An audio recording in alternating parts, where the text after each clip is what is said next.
afternoon, everyone. Yeah, superbly colorful room. I can feel the energy, or is that the coffee doing its magic? Yeah, but really great to stand before you here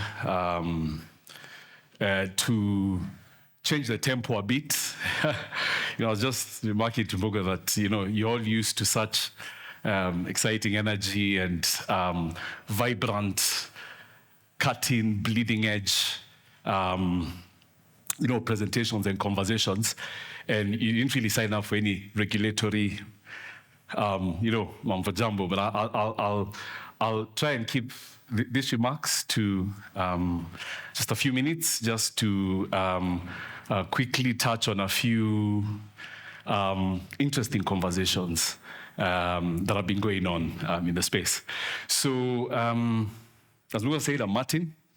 I represent the Communications Authority. That's a regulator that, regulates the telecommunications sector.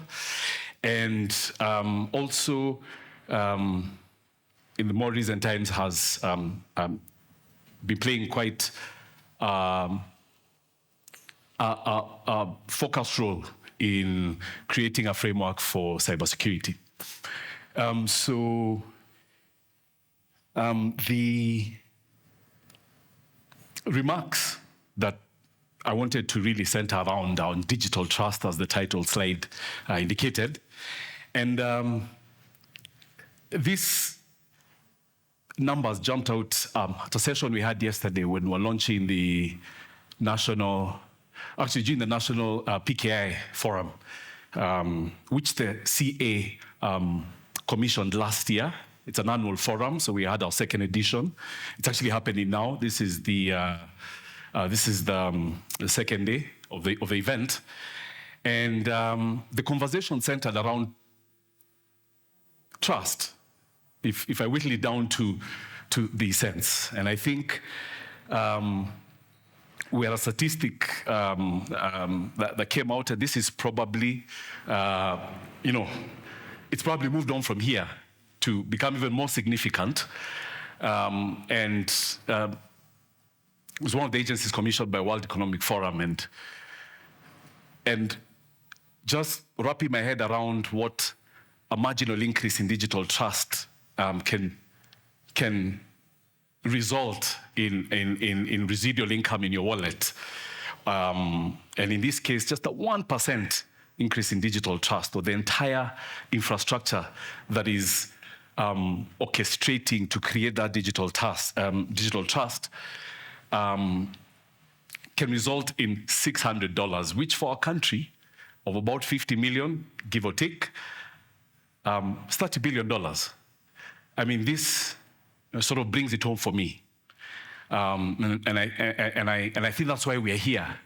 And as a regulator, we are extremely alive and are looking for collaboration to help us learn and do whatever is required to enhance digital trust. There was a panelist who talked about, and I think this figure has since ballooned from this, volume of digital transactions in Kenya in a month, on average. That's a ton of value being moved around digitally, 1.7 trillion. And the flip side of that, which I think made it sort of colored the conversation even more, is that's just 5% of the volume of value and money moving around. So 95% is actually cash and other non-cash forms that are not digital. So this sort of like sets a stage for what our target should be, what we're really working towards, and sort of impact that can result from the great minds in this room, and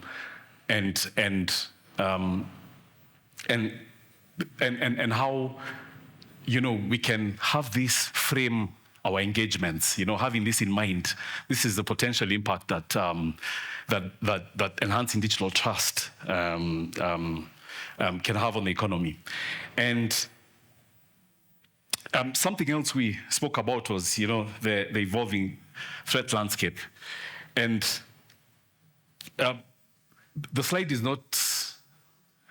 actually intentionally blank. Well, I was doing this in a hurry, but I thought I would talk through it maybe, and and I thought, let me leave it there. So when we had a conversation about, when they were reviewing my slides and said, oh, one of them is blank. I said, no problem, let's leave it there. And I think what it represents for me is what a moving target the threat landscape is. I mean, you blink, you miss it. And it's sort of also humbled us to have a learning mindset, to be curious, to be open-minded, and to be always on the lookout for what is actually, in my view, becoming an exponentially accelerating threat landscape, especially with the emerging technologies, knocking on the door, and many of them actually, in our very organizations. Two things that jumped out at me on this yesterday especially, and I think the conversation centered around these panel sessions, keynotes and the like, is I think we are at the reflection point of a changing global structure, in the sense of the power technology can harness across different capabilities of our business. Generative AI, of course, is the most spoken about. I think everyone here probably, hears this almost every day. There's a bit of buzz to it, but it's obviously very transformative. And I think you're all aware, and I'm sure you'll get into a deep dive of this in many of the sessions we'll have here. But it occurred to me that it's going to be such a large piece of what we have to contend with. And you can imagine combining that with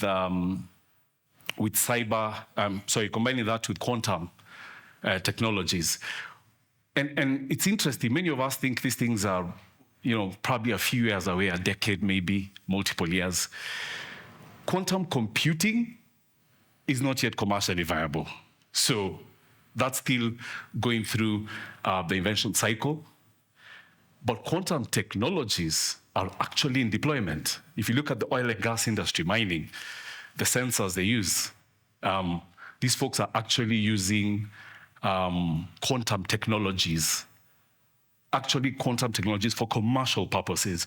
So these things are not far off, and I think I'd urge, just to think about this empty slide as you, discuss strategy around information security and resilience and posture.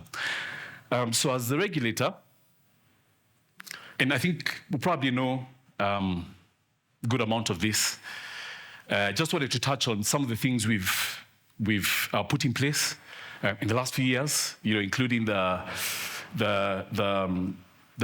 National Kenya Computer Incident Response Team Coordination Center, which is really the nerve center for bringing together the industry players, all the stakeholders, so that we can have a centralized and informed approach to managing cyber risk and incidents, including cyber crimes that occur.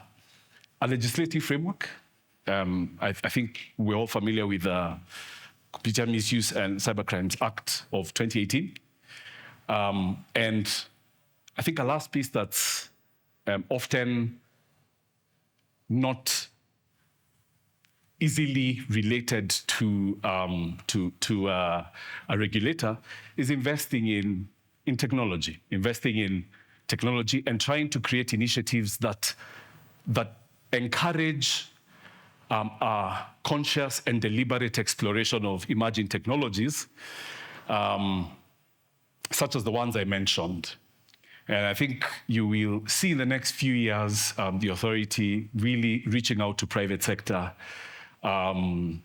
for a collaborative approach to evolving regulatory frameworks around emerging technologies. We take the view of light touch regulation, And I think this is something that's been in the DNA of government for some time.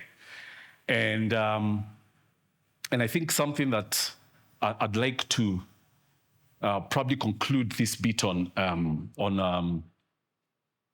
the emerging technologies too is one of our pillars is responsive regulation. And I was just looking at how this really is a common thread that runs through our current corporate strategy and our mandate as the authority to always remind ourselves our role is to enact responsive regulation. Now, this word responsive comes about due to the notion that legislation should not be a two-party affair.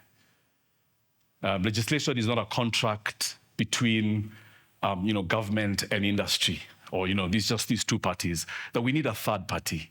We need a trusted third party, a trusted third element that mediates and ensures that there isn't a capture of the legislative framework due to accumulation of resources, whether those are monetary, from some of the players in the industry.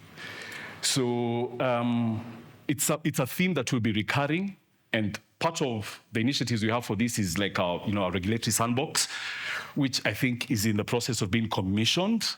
I think this probably in the course of this year, where we invite private sector to come and either deploy technologies or ideas that can help us in